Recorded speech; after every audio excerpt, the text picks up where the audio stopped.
बच्चों, आज की कक्षा में आप सभी का स्वागत है। आज हम लोग पाठ 13 सूर और तुलसी के पद को पढ़ेंगे। सर्वप्रथम हम लोग सूरदास एवं तुलसीदास जी के बारे में जानेंगे। पहला पद सूरदास का है, जिसमें सूरदास ने बाल श्री कृष्ण की बाल लीला का वर्णन किया है। प्रस्तुत पद सूरदास रचित सूर सागर से अवतरित है। प्रस्तुत काव्यांश में वात्सल्य रस है एवं ब्रज भाषा का प्रयोग हुआ है।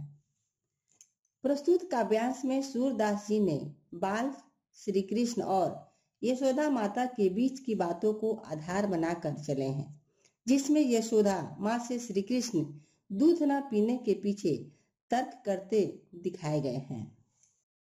दूसरा पद तुलसीदास द्वारा रचित रामचरितमानस के बाल कांड से ली गई है, जिसमें श्री राम की बाल छवि का वर्णन है। दशरथ के महल में बाल श्री कृष्ण की अद्भुत छवियों का चित्रण है। प्रस्तुत पद में वात्सल्य रस है एवं अवधी भाषा का प्रयोग हुआ है। की पहली पंक्ति इस प्रकार है, मैया कभी बढ़ेगी चोटी, कितनी बार मोहि दूध पीबत भई, यह अजहू है छोटी। शब्दार्थ इस प्रकार है, कितनी बार का अर्थ होता है कितनी बार, पीबत पीबत का अर्थ होता है पिलाना, अजहू का अर्थ होता है अभी। भावार्थ इस प्रकार है, प्रस्तुत पंक्तियों के माध्यम से श्री कृष्ण अपनी माता यशोदा से शिकायत करते हुए कहते हैं कि हे माँ, तू मुझे कितनी बार दूध पिलाती हो, फिर भी मेरी चोटी अभी छोटी की छोटी है, मेरी चोटी कब बढ़ेगी। अगली पंक्ति इस प्रकार है, तू तो कहती बल की बैनी, ज्यों है लांबी मोटी, काढ़त गुहत नेहवावत ओछत, नागनी सी भुई लोटी। बल का अर्थ होता है बलराम, बैनी का अर्थ होता है चोटी, काढ़त काढ़त का अर्थ होता है बनाते हुए, ओछत का अर्थ होता है कंघी करते हुए, नागिनी सी का अर्थ होता है नागिन के समान, और भूमि भूमि का अर्थ होता है भूमि।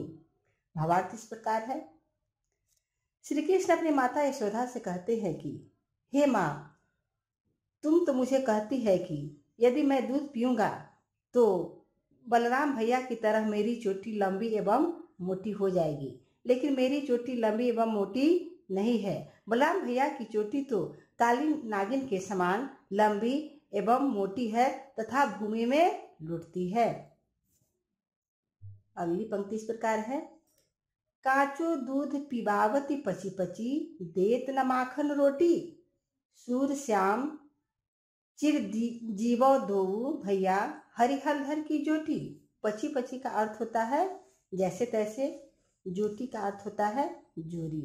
भावार्थ इस प्रकार है, श्री कृष्ण अपनी माता यशोदा से कहते हैं कि हे माता, तुम मुझे कच्चा दूध जैसे तैसे पिलाती हो और माखन रोटी नहीं देती हो, इसीलिए मेरी चोटी छोटी है। यह सुनकर यशोदा माता मन ही मन मुस्कुराते हुए कहती है कि तुम दोनों भाइयों की जोड़ी सदा बनी रहे। अब हम लोग तुलसीदास जी द्वारा रचित कविता को पढ़ेंगे। कविता की पहली पंक्ति इस प्रकार है, ठुमक चलत रामचंद्र बाजत पैजनिया, किलक किलक उठत धाये, गिरत भूमि लट पटाए, धाय मात गोद लेत दशरथ की रनिया। पैजनिया जो पायों में पहनने वाली पायल होती है, पैजनिया का अर्थ होता है पायों में पहनने वाले पायल। किलिक किलिक का अर्थ होता है किलकारी देकर। धाय मात गोद लेत दशरथ की रनिया, दशरथ राजा दशरथ की तीनों रानी। भावार्थ इस प्रकार है, प्रस्तुत पंक्तियों के माध्यम से कवि तुलसीदास जी कहते हैं कि प्रभु श्री राम चलते हैं, अस्थिरता से लहराते हैं तो उनके चरणों के साथ उनके पांव की पायल बजती है। खुशी से हंसते हुए लहराते हैं, ठोकर खाकर गिरने पर उन्हें प्यार से राजा दशरथ की रानियां उन्हें गोद में ले लेती है।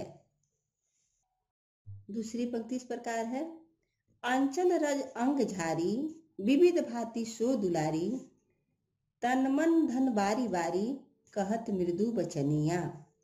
अंचल अंचल का अर्थ होता है आंचल से, आंचरा से। झारी झारी का अर्थ होता है झारना।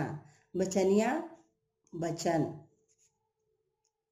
प्रस्तुत पंक्तियों का आशय है कि राजा दशरथ की रानियां अपनी साड़ी के पल्लू से श्री राम के शरीर से धूल साफ करते हुए उनके घावों को सहलाती है और उन्हें विभिन्न प्रकार से प्यार एवं दुलार करती है। कविता की तीसरी पंक्ति इस प्रकार है। मृदुम से अरुण अधर बोलत मुख मधुर मधुर सुभग नासिका में चारू लटकत लटकनिया। मृदुम का अर्थ होता है कोपल, जो नया कोपल निकलता है केले के पेड़ में, उस प्रकार कोपल नया। सुभग नासिका नाक में पहनने वाला। प्रस्तुत पंक्तियों का आशय इस प्रकार है। प्रभु राम के लाल लाल होठ मधुर मधुर शब्द बोलते हैं। उन्होंने नाक और कमर को सजाने के लिए गहने पहने हुए हैं। की अगली पंक्ति इस प्रकार है। तुलसीदास अति आनंद देख के मुखार बिंद रघुबर छवि के समान रघुबर छवि बनिया। मुखार बिंद का अर्थ होता है कमल के समान सुंदर मुख और छवि का अर्थ होता है छवि, छाया। प्रस्तुत पंक्तियों के माध्यम से कवि तुलसीदास जी प्रभु राम जी के चेहरे को देखकर रोमांचित है और वे कहते हैं कि जिस सूर्य के समान महिमा है, प्रभु राम बिल्कुल वैसे ही थे जिसकी उन्हें कल्पना की थी, कि जिस प्रकार मेरे हृदय में उनकी कल्पना की गई है उसी प्रकार प्रभु श्री राम हैं। बच्चों, आज की कक्षा यहीं समाप्त होती है। मुझे उम्मीद है कि आपको कविता समझ में आ गई होगी। आपको समझ में आ गया होगा तो आप मेरे वीडियो को लाइक एवं चैनल को सब्सक्राइब करना न भूलें। अगली कक्षा में फिर हम आपसे मिलेंगे। धन्यवाद।